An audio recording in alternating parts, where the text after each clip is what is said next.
Jangan sampai perhatian kepada atlet itu hanya diperoleh saat sudah viral. Iya. Nah, jadi seharusnya ini menjadi suatu perhatian ya. Jadi jangan sampai viral dulu baru akhirnya diperhatikan. Sudut Dengar Parlemen. Halo, apa kabar pendengar dan pemirsa TVR Parlemen dan pendengar dan pemirsa RRI? Balik lagi sama Nadia Kanaya tentunya di Sudut Dengar Parlemen. Kita mau membahas sesuatu yang rame kemarin, rame banget. Kalau ingat di hari Jumat, tanggal berapa ya? Pokoknya minggu lalu, beberapa minggu yang lalu, itu ada pawai besar menyambut selebrasi dari SEA Games, Timnas U22 yang berhasil memboyong medali emas ya kan, datang ke Indonesia terus disambut dengan sukacita, semuanya rame banget. GBK rame, semuanya rame. Wah, pokoknya seru banget.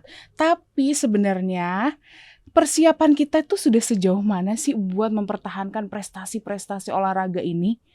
Bagaimana dengan KOI dan stakeholder yang berhubungan dengan keolahragaan di Indonesia ini?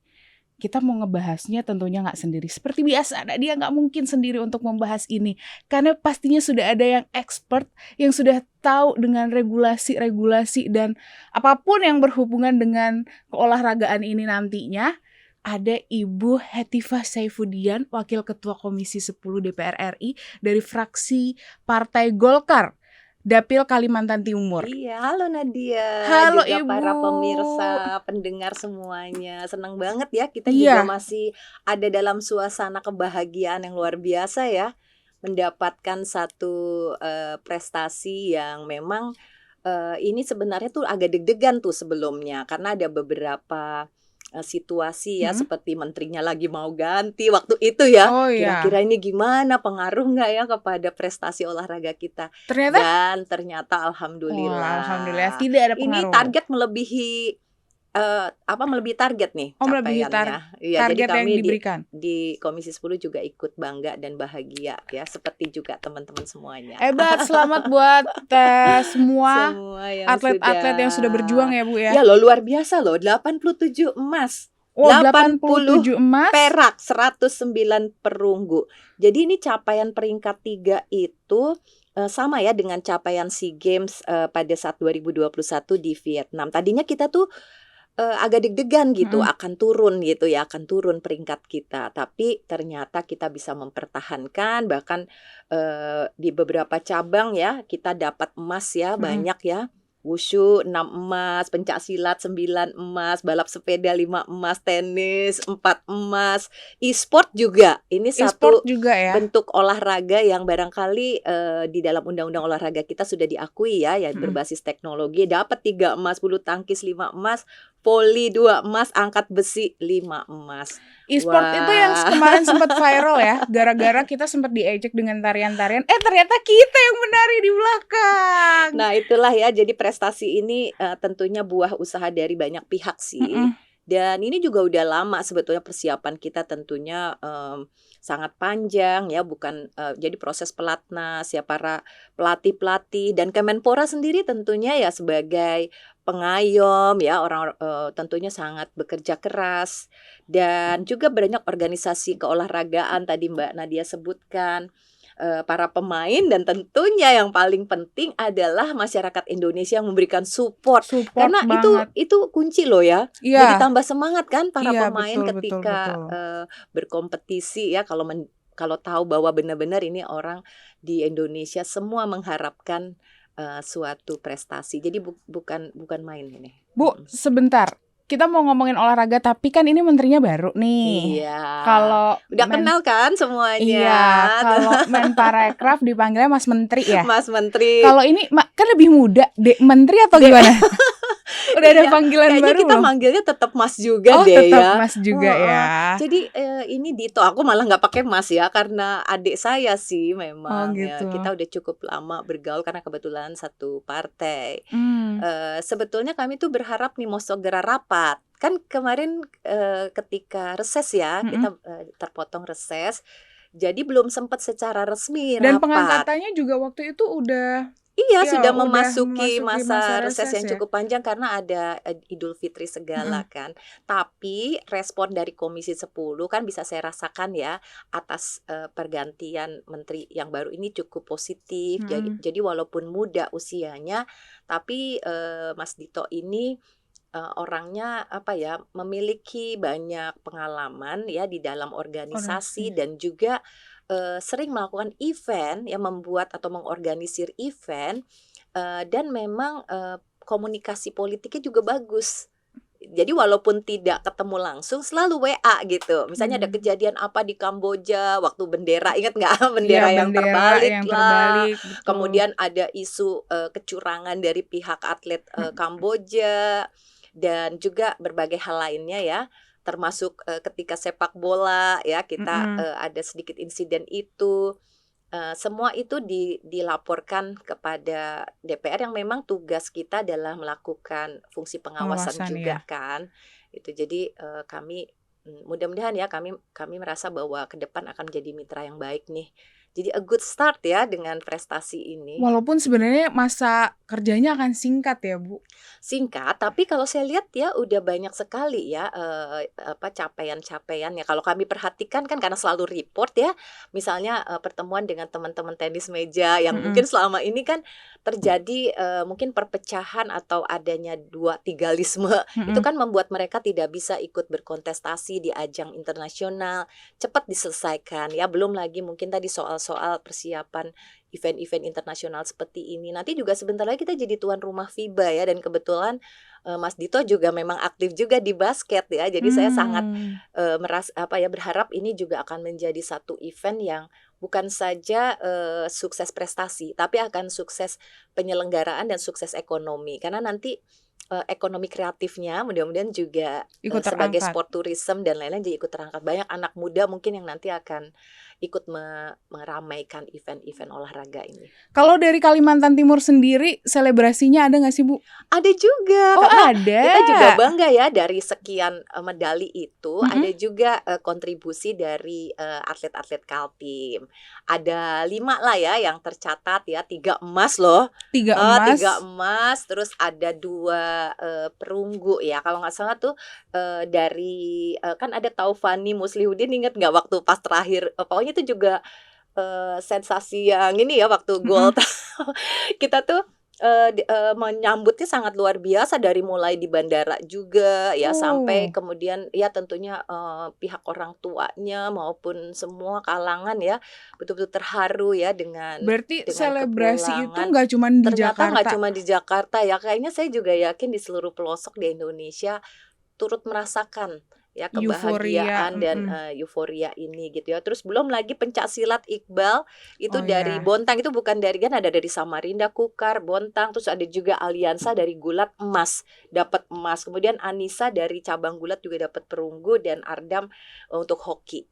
Jadi masuk di tim hoki. Nah itu kalau untuk sebuah provinsi seperti Kaltim itu sangat, bernilai sekali ya, karena kita berharap, sebagai calon ibu kota Nusantara, mhm. Kaltim tuh juga menjadi salah satu, unggulan, dan di dalam desain besar olahraga nasional juga, kita berharap nanti Kaltim tuh menjadi salah satu tempat yang bisa memproduksi kader-kader Iya, dan berkontribusi, atlet-atlet, iya, menghasilkan yang terbaik ya, Bu? menghasilkan yang terbaik untuk ke depannya. Jadi, kami, ini merasa bahwa ini tuh milestone ya, jadi Mhm. satu langkah yang akan jauh lebih baik lagi nih ke Batu depannya, loncatan batu untuk loncatan untuk yang lebih mhm. tinggi. Wah, dari semua pertanyaan ini belum ada satu pun list pertanyaan yang saya keluarkan, tapi ternyata segmen satu sudah terlewati.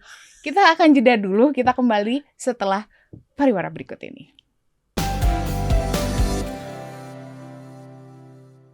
Masih di Sudut Dengar Parlemen, masih bersama dengan Nadia Kanaya dan tentunya dengan Ibu Hetifah. Kita mau lanjut lagi ngomongin euforia SEA Games kemarin. Kemarin tuh sempat ada yang viral nih juga, salah satunya di beberapa media sosial ya Bu, di mana ada atlet yang merasa kayak kenapa sih cabur ini yang diunggul-unggulkan padahal saya juga menang loh, saya juga berkontribusi. Nah, kenapa Bu? Kenapa hanya katakanlah sepak bola yang dirame-ramekan, sedangkan yang cabang olahraga lain kenapa tidak dilakukan hal yang sama gitu? Tentu saja ya, kita harus mendengarkan ya suara, hati Mhm. dari semua cabang olahraga ya. Jadi ini menjadi catatan dan, Mas Menteri Dito juga sudah meminta maaf ya kalau Mhm. memang ada perasaan seperti itu kan nggak bisa disalahkan Iya, kan betul. gitu. Walaupun kalau dari sisi kami di DPR ya kami berharap insiden seperti ini tuh jangan sampai, mungkin dipertajam menjadi bahkan menjadi semacam konflik Mhm. antar supporter malahan gitu, Iya, karena saya juga betul. lihat ya saya perhatikan juga di dalam, komen-komen di Instagram kan ada yang mungkin membela, ya kan memang karena supporter olahraga sepak bola itu memang lebih banyak, timnya juga mungkin jumlahnya lebih ya kan, tentu saja lebih besar Iya, gitu dari ya. jumlah orangnya Terus, yang juga kebetulan memang kan masyarakat Indonesia seperti kita ketahui ya dengan gagalnya kita menjadi tuan rumah FIFA U20 itu ada suatu kekecewaan besar mhm. dan sekarang tuh seperti tergantikan. Jadi euforianya tuh berlipat-lipat ganda gitu ya. Termasuk tentunya di sisi pemain sendiri, ya mungkin ada satu kebanggaan yang, ya mungkin berlipat-lipat juga walaupun kami menyadari ya pastilah semua pihak dan semua cabur itu tidak ada, satu yang lebih bernilai dari yang lainnya, tidak gitu ya. Semua itu harus diperlakukan sama dan, tentu saja ini menjadi catatan ya bagi kita semuanya ya karena memang, bola ini baru setelah 32 tahun. Tahun, iya, Ya maksudnya betul. lama ya Menunggu cukup nunggunya gitu. lama.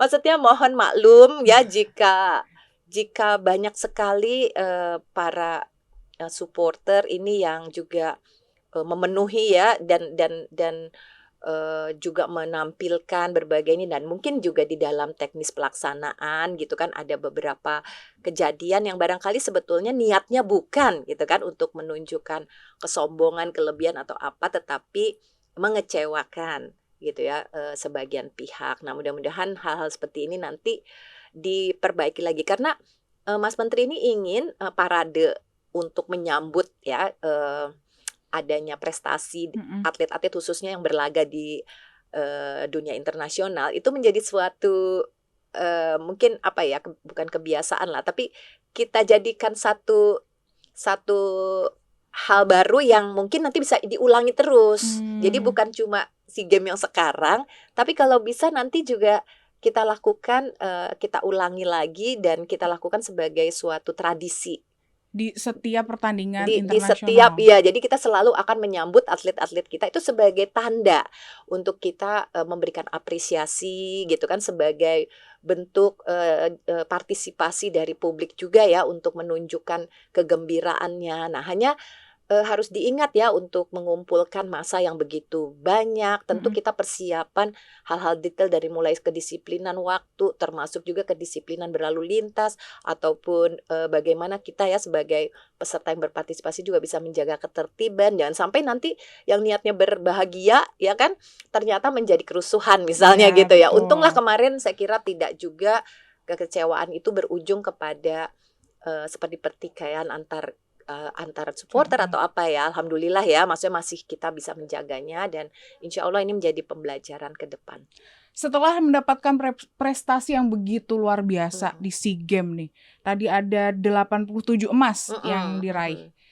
Bagaimana caranya untuk mempertahankan ini? Karena kan pastinya Bu, ini nggak mudah dan jangan sampai kita malah jadi terlena kayak cepat puas dengan hasil yang sudah kita raih sekarang Oh akhirnya iya, betul betul, tentu jadi tentu. Sebetulnya turun. kita juga, menyadari ya, Mhm. ini kan suatu keberhasilan yang tadi batu loncatan untuk ke depannya. Mhm. Nah, kebetulan gitu ya, kita kan bukan kebetulan sih sebenarnya maksudnya, kita mensyukuri bahwa secara aspek legislasinya, Mhm. kita juga udah memiliki payung hukum yang bagus, ya kan. Teman-teman kan mungkin juga tahu ya, tahun ini, tahun kemarin ya, kita Undang-undang. sudah memiliki undang-undang baru, kemudian juga sebelumnya dalam, bentuk desain besar olahraga nasional itu kan sebenarnya menjadi satu, acuan Mhm. gitu bagaimana kita, mengembangkan olahraga kita gitu ya. Tetapi olahraga ini bukan hanya olahraga prestasi sih sebetulnya. Kita juga ingin olahraga pendidikan juga menjadi, sumber di mana talenta-talenta olahraga itu bisa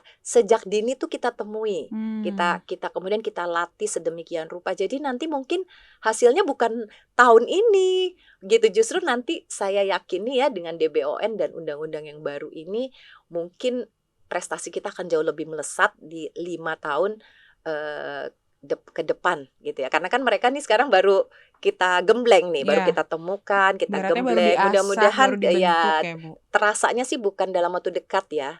Tapi kan kita harus memulai dari sekarang. Dan ini udah good start kan yang perolehan kita di SEA Games ini memberi semangat gitu. Nah, yang kuncinya lagi sebenarnya sih pendanaan. Nah, Saya mau tanya, emang ini kalau pendanaan DPR olahraga itu masih kurang ya Bu ya?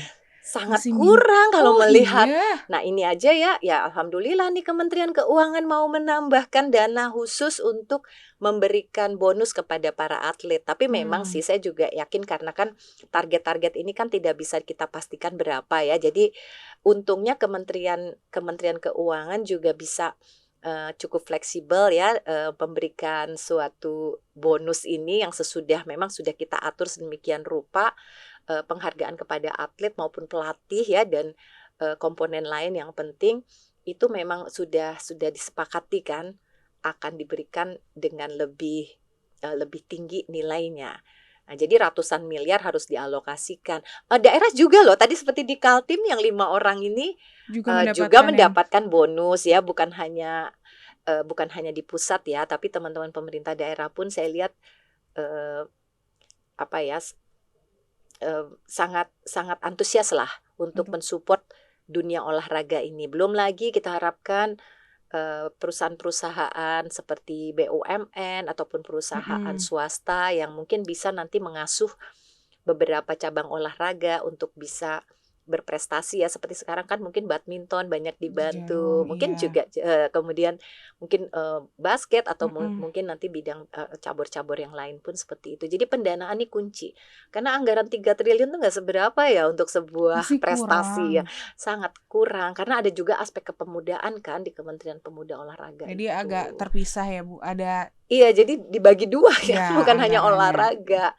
Nah, oleh sebab itu dengan desain besar olahraga nasional itu sebenarnya Mbak Nadia, niatnya itu semua kementerian tuh harus support dunia olahraga, bukan hanya dari Kementerian Olahraga. Misalnya Kementerian Pendidikan kan lumayan tuh anggarannya. Boleh boleh dong untuk olahraga ya. pendidikan di sekolah-sekolah, turnamen-turnamen misalnya antar pelajar.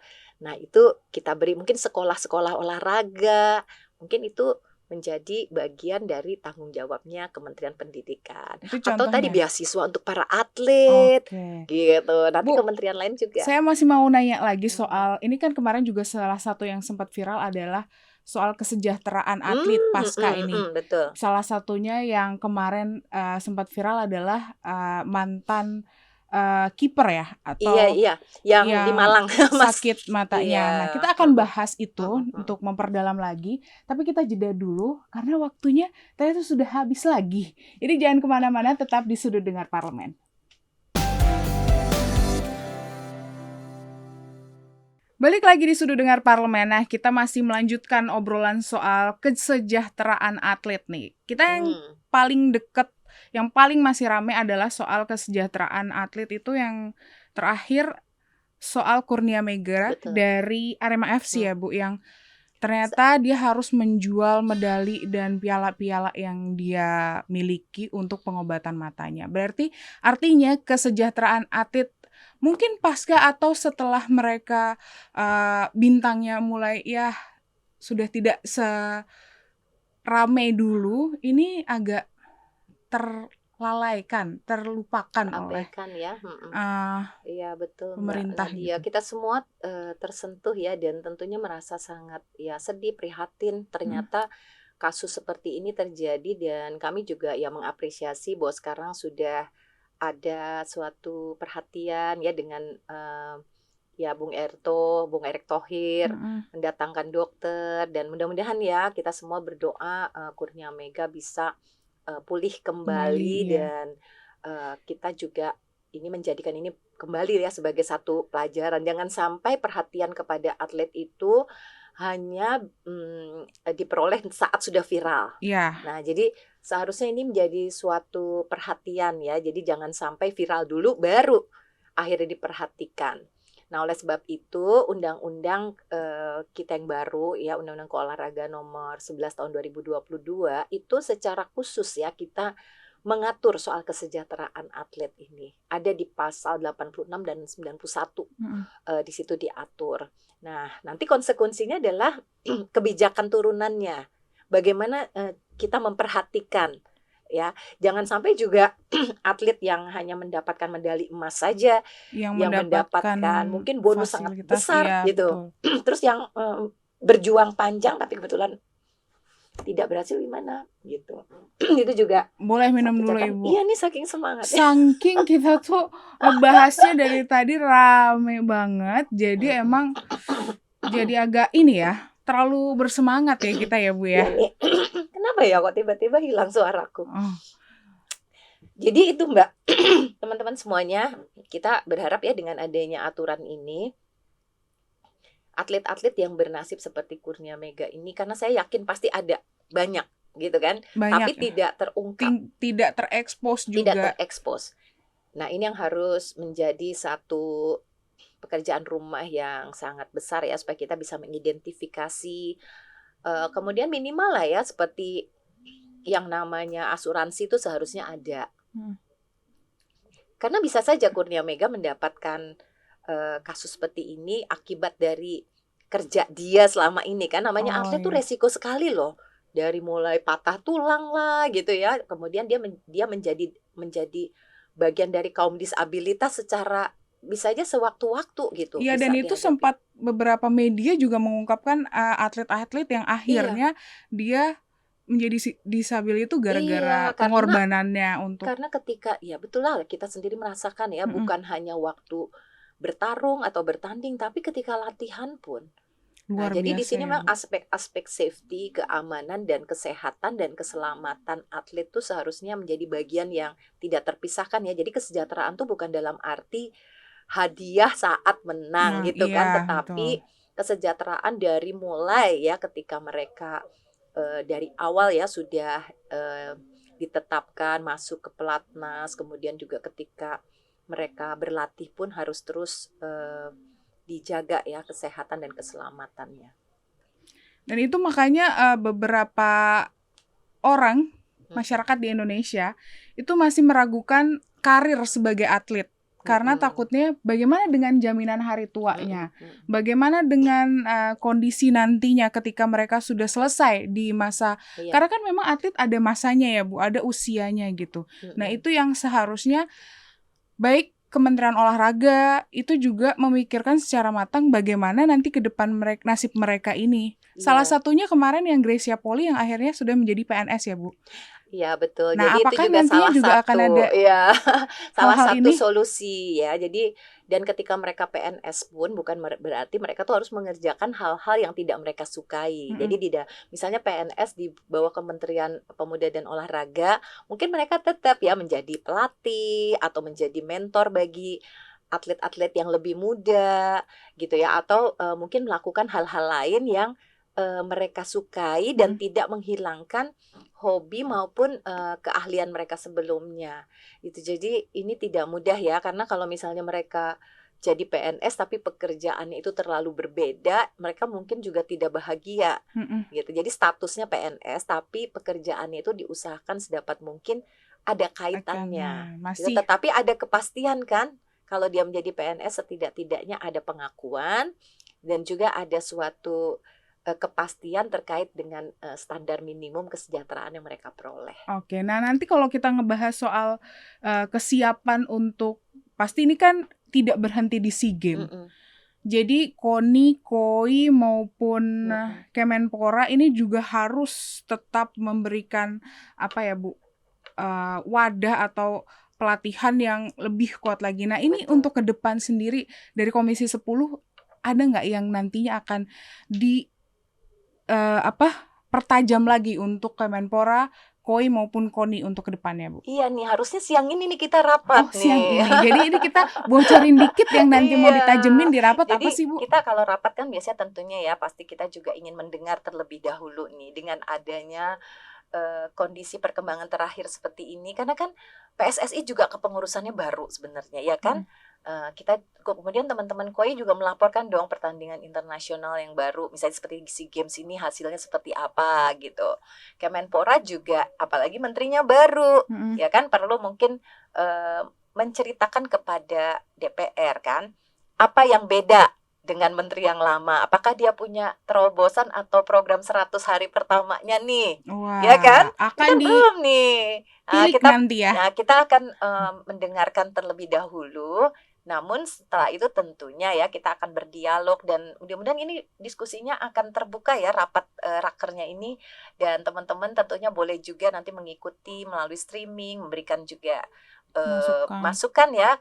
Kita kan ada nanti teman-teman mudah-mudahan bisa membantu memperluas rapat-rapat ini sehingga nanti apa masukan-masukannya bisa dibahas juga, karena seperti kita ketahui kita juga menganggarkan dana untuk tahun 2023 ini sebenarnya sekitar 300 miliar untuk pelaksanaan FIFA U20 yang kemudian batal kan.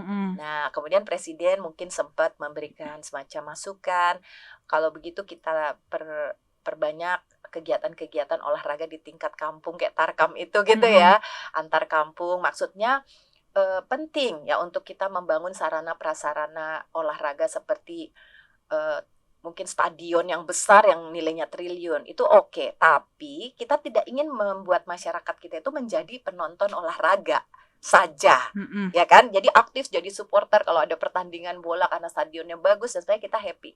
Yang penting adalah bagaimana membudayakan olahraga di kalangan masyarakat. Nah, justru turnamen-turnamen tingkat kampung ini nanti menjadi tempat di mana kita menemukan juga talenta-talenta yang lebih alami, bibit-bibit baru, kan dari situ. Nah, terus juga kebahagiaannya beda ya dengan kita nonton, karena mereka ikut bertanding, ya mau voli, mau bola, mau badminton, apa saja, banyak sekali pencak silat di tempat di kampung-kampung ini. Nah, mudah-mudahan nanti kita ini akan bahas nih, bagaimana pelaksanaan itu, bagaimana kami juga di DPR bisa mensupport ide seperti ini. Jadi, kalaupun kita memperbaiki lapangan olahraga di tingkat kecamatan, tidak harus membangun stadion yang besar-besar. Walaupun juga kita ada PR lagi ya, 2024 kan tadinya mau PON di Aceh dan Sumut ya, itu juga mungkin masih ada sarana-prasarana yang belum tuntas, mungkin juga butuh anggaran, tapi DPR itu ya itu tugasnya nanti berdebat juga dengan kementerian, lebih penting A atau B, atau aksen dan B aksen gitu. Jadi nanti rapatnya prioritas pasti mana yang lebih prioritas saat ini melihat perkembangan terakhir. Karena memang kita juga senang ya, bukan cuma kita di SEA Games, tapi juga banyak event-event internasional yang sekarang terakhir yang F1 Powerboat juga sukses ya di Toba ya. Mungkin kita akan banyak sport tourism juga dikembangkan di Indonesia atau dilaksanakan di Indonesia. Tentu perlu sarana prasarana. Tapi kita ingin uang itu tidak hanya untuk membangun sarana prasarana, tapi membangun budaya berolahraganya. Oke, aduh 30 menit rasanya tidak cukup kalau kita ngobrolnya sama Bu Heti. Kayaknya harus 1 jam atau 1,5 jam. Makanya nanti waktu rapat ikut ya. Habis itu kita ngobrol lagi kelanjutannya. Mungkin yang penasaran bisa ikut setiap kegiatan rapat yang ada di DPR ini kan ditayangin di TV Parlemen, di streaming, jadi bisa langsung tune in. Nah, terima kasih ya Ibu sudah sharing-sharing soal olahraga. Jadi PR-nya ya nanti untuk menjaga gimana atlet-atlet kedepannya ini tetap memiliki kualitas yang bagus untuk olahraga Indonesia. Tentunya. Terima kasih sekali lagi Ibu. Terima kasih buat semua pendengar dan pemirsa TVR Parlemen maupun RRI. Terus saksikan Sudut Dengar Parlemen di episode selanjutnya. Saya Nadia Kanaya beserta kerabat kerja yang bertugas undur diri. Sampai jumpa. Sampai jumpa. Salam olahraga. Salam olahraga. Jaya.